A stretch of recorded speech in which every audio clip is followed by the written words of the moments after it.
பேசும் மை நேயர்கள் அனைவருக்கும் பணிவான வணக்கங்களை தெரிவித்துக் கொண்டு இன்றைய கதை நேரம் நிகழ்ச்சிக்குள் தங்களை அழைத்துச் செல்ல இருப்பது உங்கள் தோழி பார்வதி.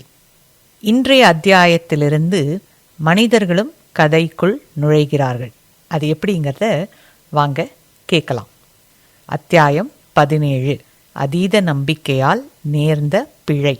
கார்க்கோடையனும் மதிநாகசுரனுமாக கலந்தாலோசித்து ஒரு முடிவுக்கு வந்தனர். அதை மறுநாள் விடிந்ததும் அனைவரிடமும் கூறி அவர்களின் அபிப்பிராயங்களையும் கேட்க காத்திருந்தனர். மறுநாள் ஆனது.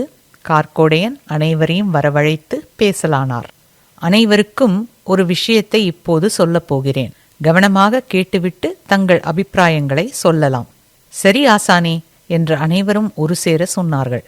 அதை கேட்ட கார்க்கோடையன், நம் நவ்யாகம்ஷி, மந்தாகிஷி மற்றும் மிலானாசுரி ஆகியோர் தாய்மார்கள் ஆனதிலும் நமது இனம் தழைத்ததிலும் எனக்கு பெரும் மகிழ்ச்சியே. ஆனால் இதனால் நமது இலக்கு மாறிவிடக்கூடாதென்பதிலும் மிகவும் கவனமாக இருக்க வேண்டும். ஆகையால் நான் மிகவும் யோசித்து இந்த முடிவை எடுத்துள்ளேன். அது என்னவென்றால், நமது இந்த குழந்தைகள் வளர்ந்து ஆளாகும் வரை மந்தாகிஷியும் மிலானாசுரியும் இந்த தீவிலேயே நாம் நிறுவிய இந்த மாளிகையிலேயே இருப்பார்கள். அவர்களுடன் சிம்பாசுரனும் இருப்பான். நவ்யாகம்ஷியின் பிள்ளைகளை வளர்க்கும் பொறுப்பும் இவர்களையே சேரும். மற்ற அனைவரும் இன்றே நமது பயணத்தை மேற்கொண்டு கலிங்கா செல்ல வேண்டும். என்ன சொல்கிறீர்கள் என்று கார்க்கோடையன் தனது யோசனையை சொன்னதும் அனைவரும் ஒருவரை ஒருவர் பார்த்து கொண்டனர். பின் மதிநாகசுரன் முன்வந்து, ஆசானே, நவ்யாவும் இங்கே இருக்கட்டுமே, மீதம் இருப்பவர்கள் மட்டும் அனைத்தையும் சமாளித்துக் கொள்வோம். அதுவும் சரிதான் மதிநாகசுரா.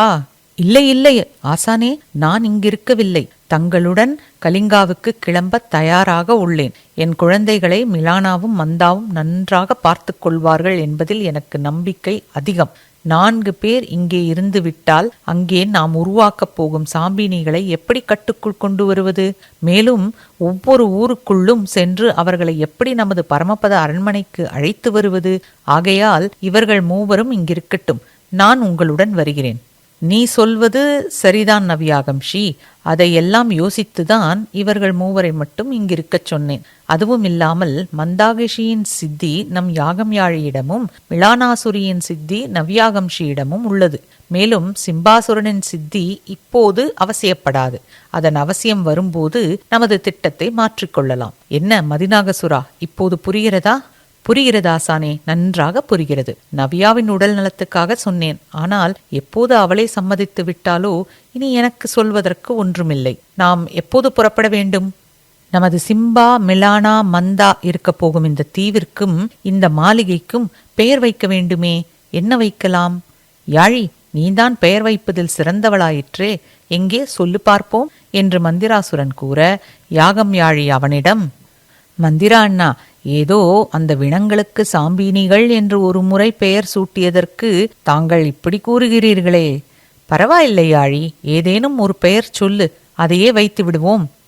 இந்த தீவில்தான் நம் இனம் தழைத்துள்ளதனால் என்றென்றும் நம் தலைவரான பலியின் பெயரையும் சேர்த்து பலி தழை தீவு எப்படி இருக்கிறது?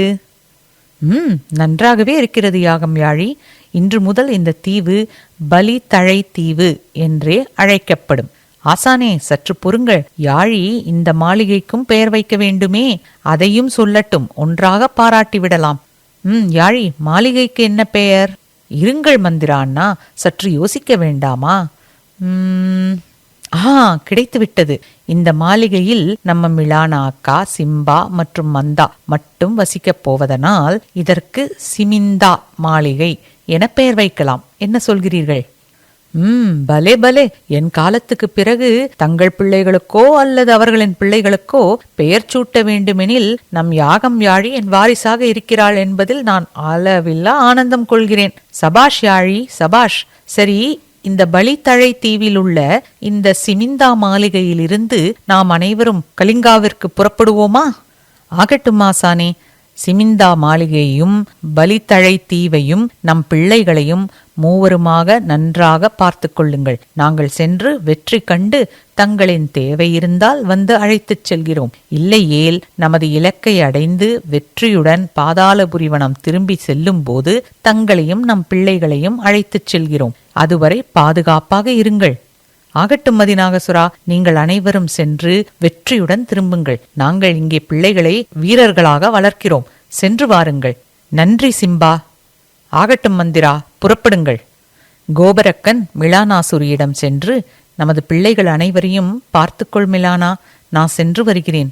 நவியாகம்ஷி மிலானா மற்றும் மந்தாகிஷியிடம், மிலானா, மந்தா, இன்று முதல் நீங்கள் இருவரும் தான் எங்கள் பிள்ளைகளுக்கும் தாய். பிள்ளைகளை நன்றாக எல்லா வித்தைகளையும் கற்றுக் கொடுத்து வளர்த்திடுங்கள். நாங்கள் சென்று வருகிறோம் என்று கூறிக்கொண்டே தன் பிள்ளைகளிடம், பார்க்கடையானே, உன்னை காண மீண்டும் இந்த பார்க்கடலை தாண்டி வந்திடுவேனடா. நாதவேழரி, உன்னை நாள்தோறும் எண்ணிக்கொண்டிருப்பேனடி.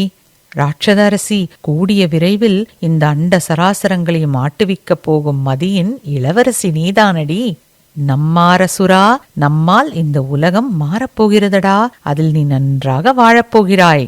என் செல்வங்களே, நான் சென்று வருகிறேன் என அக்குழந்தைகளை தூக்கி நெற்றியில் முத்தமிட்டு விட்டு அங்கிருந்து புறப்பட்டனர் அனைவரும். மீண்டும் அனைவரும் அனிமா சித்தி கொண்டு அணுவளவில் மாறினார்கள். பின் சாம்பினிகளை 8 கூடையிலும் கார்கோடையன், மந்திராசுரன், கோபரக்கன், நவியாகம்ஷி மற்றும் யாகம்யாழி ஆகியோர் ஒரு கூடையிலும் என 9 கூடைகளையும் துணியால் கட்டி அவற்றை கம்பியில் மாற்றிக்கொண்டு பறக்கலானார்கள் மதிநாகசுரனும் சிகராசுரனும். அவர்கள் பறந்து செல்வதை பார்த்து கொண்டிருந்தனர் சிம்பாசுரனும் மந்தாகிஷியும் மிலானாசுரியும் கையில் பிள்ளைகளோடு. சில காலம் ஓடியது. அசுரர்கள் பிள்ளைகளாயிற்றே, அசுர வேகத்தில் வளர்ந்தனர். அவர்களுக்கு அனைத்து வகையான சித்து விளையாட்டுகளையும் கற்பிக்கலானார்கள். இவர்கள் இங்கே வளர்ந்து கொண்டிருந்த வேகத்தில் மற்ற அசுரர்கள் மதிநாகசுரன் தலைமையில் வெற்றிகரமாக கலிங்கா சென்றடைந்தனர். அங்கிருந்து தங்கள் வேலைகளை துவங்கினர். கலிங்கா, ஓதரா, உட்கலா, வாங்காஷூமா, அங்கா, விதேஹோ, விரிஜி, மல்லா, ஷக்கியா, கோசலா, கஷி ஆகிய அனைத்து இடங்களையும் தங்கள் வசப்படுத்தி தோல்விகளின்றி சென்ற இடமெல்லாம் வெற்றிகளை குவித்துக் கொண்டே தங்கள் சாம்பினி படைகளின் எண்ணிக்கையை கூட்டிக் கொண்டே அவற்றிற்கு சரியான பயிற்சிகள் அளித்து கொண்டே அடுத்தடுத்து அடி வைத்துச் சென்றனர் அசுரர்கள். இவ்வனைத்து இடங்களையும் கைப்பற்றிய பிறகு அவர்களின் அடுத்த இலக்கு வத்சா எனும் ஒரு கிராமமாக இருந்தது. அங்கே அந்த ஊரின் எல்லையில் வழக்கம் போல பரமபத அரண்மனையை நிறுவி மூவர் ஊருக்குள் சென்றனர். எப்போதும் எப்படி ஊர் மக்களிடம் சொல்லி அழைத்து வருவார்களோ அதே போல இங்கேயும் செய்தனர்.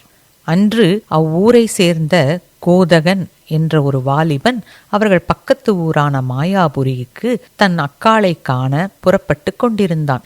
இந்த பரமபத அரண்மனை பற்றியும் அதனுள் சென்று விளையாடி வெற்றி கண்டால் பொன்னும் பொருளும் வழங்கப்படும் என்பதை பற்றியும் அறிந்து கொண்டதும் அக்காள் வீட்டுக்கு அடுத்த நாள் செல்லலாம் என்று மனதில் எண்ணிக்கொண்டு அரண்மனையை நோக்கி சென்றவனிடம் அவன் தம்பியான கேந்தமதன், கோதகா அண்ணா, நீங்கள் நம் அக்காள் வீட்டுக்கு சென்று வாருங்கள். நான் இந்த பரமபத அரண்மனைக்குள் சென்று விளையாடி வெற்றியுடன் வருகிறேன்.